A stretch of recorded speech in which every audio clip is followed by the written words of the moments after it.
Ya, yang paling menarik ketika saya riset tentang gejala COVID-nya, dari mulai imun menurun, pernapasan terganggu, ya mulai macam-macam lah segala gejala COVID yang Anda lebih tahu di dalamnya, saya cari dalam narasi hadis-hadis Nabi, dan Masya Allah, Alhamdulillah, ditemukanlah satu herbal, saya sebut herbal, yang mencakup semua gejala tadi.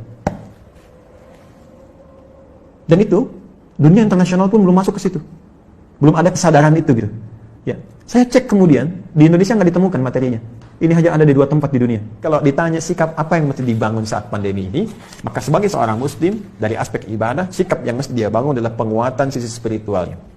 Ya, nanti di sini saya turunkan ada beberapa ayat di bagian ini, yang memberi petunjuk langsung kepada kita. Jadi kalau nanti ada yang terkena COVID-nya misalnya, itu nanti mohon izin Prof, ada langsung zikirnya dibimbing oleh Al-Quran. Ya, bisa zikir yang standar Quran surah ke-26 ayat 80, zikirnya Nabi Ibrahim tuh. Wa idza maridtu fahuwa yashfin. Harus optimis. Kalau saya sakit pasti disembuhkan. Itu indah sekali di Quran itu. Jadi kalau Anda sakit pun mesti optimis sembuh. Ya, justru yang diajarkan tuh sikap optimisme. Saya selalu klaim ke teman-teman media, Anda tuh gimana sih? 90% lebih sekarang berita tuh jelek semua. Kenapa nggak ditampilkan yang baik-baiknya? Ini sembuh begini, ini kekuatan begini. Itu kan motivasi gitu. Sekarang kita lihat setiap berita tuh A sampai B. Saya dari bangun tidur itu, ya setelah sholat, ngaji, macam-macam, saya jejerkan berita luar dengan dalam negeri. Itu beritanya 90% ke atas, jelek semua. Ini membuat manusia itu nggak semangat gitu. Ini mungkin frame yang kita mesti bangun. Mohon izin saya selesaikan sebentar. Nanti ada zikir yang standar, ada zikir Nabi Ayub. Ya, kalau orang sudah mulai vonis dokternya ini sulit, ventilator sudah dipasang, sesak macam-macam. Ini luar biasa ini ya. Nanti ada zikir Nabi Ayub di Quran surah ke-21 misalnya, ayat 83 sampai dengan 84 yang divonis oleh orang nggak mungkin sembuh, ternyata sembuh. Sekali lagi, optimisme yang dibangun, inna ma'al usri yusra, ini pasti selesai, bahasa psikologinya. La yukallifullahu nafsan illa wus'aha, nggak mungkin saya diuji kecuali saya mampu mengatasi itu semua. Itu kalimat-kalimat positif dalam psikologi yang bisa membuat imun kita semakin naik. Nah, sekarang saya cepat karena waktu saya berakhir, bagaimana ikhtiar secara muawalahnya. Ya, tadi saya sudah singgung, ini barangkali mesti dikoordinasikan, dan Alhamdulillah di pemerintah sudah membuat gugus tugas kan, gugus tugas COVID, ada penanganan secara sosial, sudah ada social distancing, physical distancing, sampai masuk juga ke ranah-ranah ibadah yang mau ke masjid ya, sudah ada fatwanya tersendiri. Itu nanti penerapannya itu yang harus disosialisasikan ke masyarakat, karena setiap tempat bisa beda kebijakan, ya, nggak semua dipukul rata gitu. Ini kan menarik juga, satu wilayah yang sangat dalam nggak ada COVID harus social distancing di masjid, kan agak aneh juga gitu ya. Nanti itu ada detail tertentu di situ. Saya ingin masuk kepada langkah yang sangat menarik. Prof ini juga herbal, mungkin teman-teman yang lain di kesehatan juga. Tapi saya nggak bisa buka ini ya, spesies genusnya saya ingin buka dulu sebentar. Tapi saya challenge. Ya, Bu Rektor, saya challenge ya nanti tim terbaik dari Unhas. Kalau mau silahkan ke Bekasi, saya tunjukkan. Karena saya sudah uji ini 6 bulan dan Alhamdulillah 100% manfaatnya. Saya sudah zoom dengan 9 direktur rumah sakit, dengan pakar-pakar juga, dan kita support juga kepada bahkan beberapa kolega yang terkena COVID juga. Saya tidak katakan obat ya, karena obat harus ada uji klinis. Saya katakan herbal, nabawi, ya kan? Ini apa namanya? Prophetic healing ya, di pendekatan dari Tibbun Nabawi. Ada sesuatu yang sangat menarik. Nah, saya riset. Sekali lagi, riset. Gejala-gejala yang terkait dengan COVID. Dari hasil tadi, dari yang, mohon maaf teman-teman sekalian, ada yang dari Tiongkok tadi, dari beberapa negara yang disampaikan datanya oleh 4 ya, filenya datang ke saya, dan ini hasil riset bukan sembarangan. Dari sini kita petakan kebutuhannya Pak. Saya mau share begini ya, sebelum saya sampai ke herbal dulu. Ini Tiongkok. Ya, saya printkan beberapa halaman, ini ada 140 halaman lebih model Tiongkok ini. Tahukah teman-teman, saat terjadi COVID ini, mereka sudah mempraktekkan apa yang didorongkan bahkan oleh Nabi jauh-jauh hari sebelumnya. Tapi bukan dalam konteks yang pertama ibadah tadi. Dalam konteks kehidupan muamalah dengan seluruh aspeknya, baik sosial, ekonomi, dan sebagainya. Saat terjadi ini, itu saya baca di laporan ini, pemerintah Tiongkok sudah mengumpulkan seluruh ahli medis dan herbal untuk berkumpul mengatasi, dulu masih epidemi, di Wuhan. Mereka kumpulkan semua alternatif. Dan yang paling dahsyat, rahmat yang diisyaratkan Nabi, yang bisa berlaku di konteks muamalah, bisa masuk ke ekonomi, bisa masuk ke ranah sosial, itu mereka praktekkan. Mereka riset, apa yang dibutuhkan untuk mengatasi wabah ini? Apa saja yang dibutuhkan? Lalu mereka minta ke dunia-dunia luar, dan dunia luar, ya luar biasa dengan itikan baiknya. Ada yang nyumbang APD, nyumbang macam-macam. Mereka sudah petakan, oh ini kebutuhannya.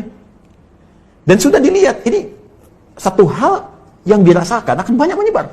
Karena dalam skala global, termasuk khususnya dalam politik global, ini kan isunya luas dengan 3 tipe itu, kan? Ada yang versi Amerika, versi Israel, ada yang versi Cina-nya, kan? Artinya ini kan sudah menyebar dan mereka sudah lihat. Artinya apa? Potensi dari segi muamalahnya, karena ini kan sisi agamanya kosong gitu kan, dalam tanda petik minim lah. Dia tarik sisi ekonominya saja. Bahkan dari tim mereka punya tim khusus yang dalam bidang ekonomi untuk memetakan ada ribuan list yang mungkin bisa dimanfaatkan dengan situasi pandemi ini. Ini bikin APD, ini bikin kits, bikin ini, bikin itu, bikin sampai puncaknya vaksin. Dan mereka sudah prediksi. Akhirnya dari luar ditarik nyumbang ke sana, ketika di luar merasakan sudah mulai terkena dan kesulitan untuk itu, mereka ekspor. Saya beri contoh gini ya. Kami punya kelas riset. Kelas riset ini basicnya Al-Quran dan Hadis. Ada 5 kelas utama. Di antara 5 kelas itu nanti ada kelas pengusaha, ya, ada kelas dunia kesehatan. Kami tergabung dengan 400 dokter, ya, ada nakes ya, dan macam-macam. Itu belajar semua kurikulum dari Al-Quran dan Hadis. Sesuai spesialisasinya. Jadi kalau dokter mata, apa kurikulum mata di Al-Quran? Kita turunkan dalam pembelajaran. Ya, dokter gigi, dokter ini macam-macam termasuk kaitan dengan apa yang kita kaji. Saya riset dengan teman-teman yang di dunia usaha. Ini akan ada kebutuhan APD, masker dan sebagainya. Sampai kami buat standar yang nanti akan ditetapkan nih, oleh pemerintah. Ini standar APD. APD yang tersebar di Indonesia itu pionir pertama yang riset di antara kami. Ya, ini yang versi pemerintah untuk distandarkan. Ya, face shield. Kita buat face shield, masker. Tahu nggak teman-teman, Prof? Kita buat face shield untuk bantu masyarakat awal-awal. Bahkan kita gratiskan. Kemudian setelah itu kita ambil bahan baku harga sekian. Dari bahan baku 25.000 baru akan disupportkan ke masyarakat. Sudah ada di salah satu toko, saya nggak sebut nama, yang ngambil dari Tiongkok 60.000 dijualnya dan sudah lolos dengan semua ujinya.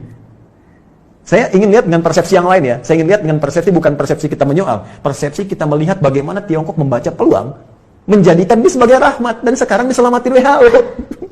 Selesai gitu kan. Mereka bebas tapi mereka bisa meningkatkan sisi ekonominya. Kenapa kita nggak riset itu semua?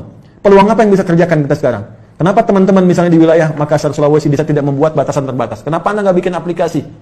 Ya, meningkatkan ketahanan pangan. Riset, siapa yang jualan padinya, siapa yang jualan kentangnya, jualan sagunya, macam-macam. Aplikasi wilayah Makassar saja. Unhas jadi pionirnya. Yang butuh pangan ke sini, butuh ini ke sini. Mereka tinggal klik. Lokal hidup, nggak terganggu. Baru kita ngambil dari luar. Itu sisi ini. Ya, yang paling menarik ketika saya riset tentang gejala COVID-nya. Dari mulai imun menurun, pernapasan terganggu, ya, mulai macam-macam lah segala gejala COVID yang Anda lebih tahu di dalamnya. Saya cari dalam narasi hadis-hadis Nabi. Dan Masya Allah, Alhamdulillah, ditemukanlah satu herbal, saya sebut herbal, yang mencakup semua gejala tadi. Dan itu, dunia internasional pun belum masuk ke situ. Belum ada kesadaran itu gitu. Ya, saya cek kemudian, di Indonesia nggak ditemukan materinya. Ini hanya ada di 2 tempat di dunia. Dan zaman Nabi sudah dipraktekkan. Ada gejala-gejala yang serupa pernah ditangani Nabi dengan pendekatan yang bisa diminum, bisa dimasukkan, teteskan ke hidung, bisa diasap gitu. Ya, itu ternyata saya cek, itu masuk jurnal, Prof sekalian.